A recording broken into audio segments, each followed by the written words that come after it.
झारखंड सरकार में पंचायती राज और ग्रामीण विकास मंत्री आलमगीर आलम की मुश्किलें कम होने का नाम नहीं ले रही।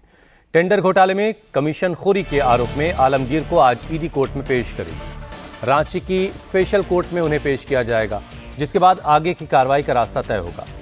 कल ही ईडी ने कांग्रेस नेता आलमगीर को गिरफ्तार किया है, जिनसे पूछताछ 2 दिनों से लगातार चल रही थी। इस मामले में बीजेपी पर झारखंड सरकार और कांग्रेस पर अब हमलावर है। बीजेपी का कहना है कि ये तो बस एक शुरुआत है, अब भ्रष्टाचारियों का बचना असंभव है।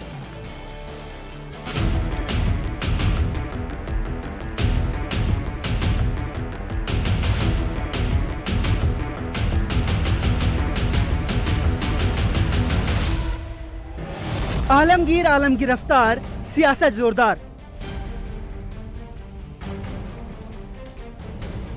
ईडी ऑन एक्शन, झारखंड के मंत्री की बढ़ी टेंशन।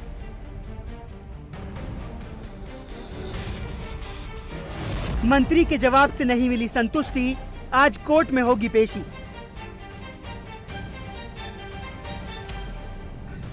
लोकसभा चुनाव के बीच ईडी जबरदस्त एक्शन में है। ईडी ने झारखंड के ग्रामीण विकास मंत्री और सीनियर कांग्रेस नेता आलमगीर को गिरफ्तार कर लिया है।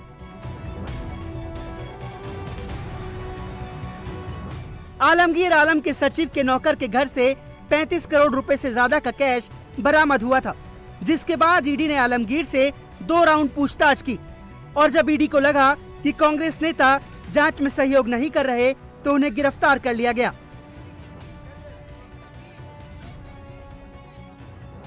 मंगलवार को ईडी ने आलमगीर से करीब 10 घंटे तक पूछताछ की, लेकिन जवाब से संतुष्ट नहीं होने पर बुधवार को दोबारा पूछताछ के लिए बुलाया, लेकिन सही जवाब न मिलने पर उन्हें गिरफ्तार कर लिया गया और आज आलमगीर को रांची की स्पेशल कोर्ट में पेश किया जाएगा।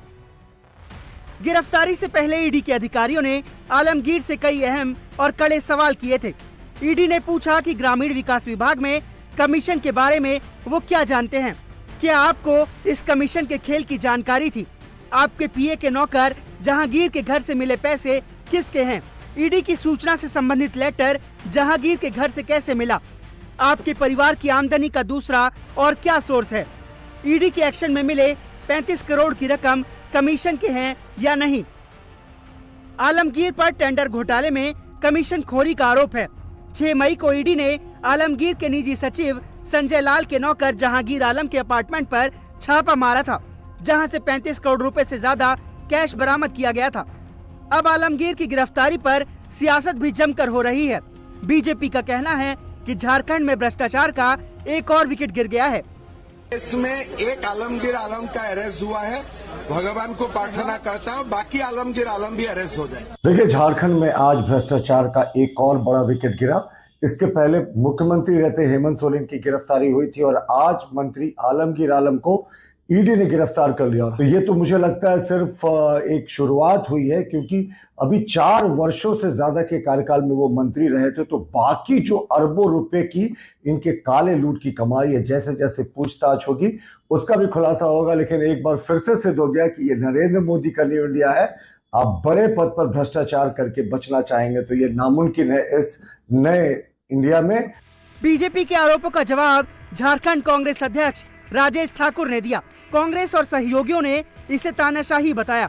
कांग्रेस का कहना है कि कानून का पालन करने वाले को कानून से भी सम्मान मिलना चाहिए था। ईडी के सम्मान का सम्मान करते हुए आलमगीर आलम साहब ईडी दफ्तर कल गए। दिन भर उनसे पूछताछ की गई, फिर अचानक से गिरफ्तारी की खबर आती है। प्रधानमंत्री जी भाषण देते हैं, उसके बाद गिरफ्तार किया जाता है। तो इसमें एक राजनीतिक बू आती है कि जब कोई व्यक्ति ईमानदारी से आपके सामने पेश हो रहा है और वो भागने वाला व्यक्ति नहीं है, एक जिम्मेदार पद पर बैठा व्यक्ति है और मंत्री हैं, तो निश्चित रूप से कानून को भी उनका सम्मान करना चाहिए था। वो भागने वाले लोग नहीं हैं।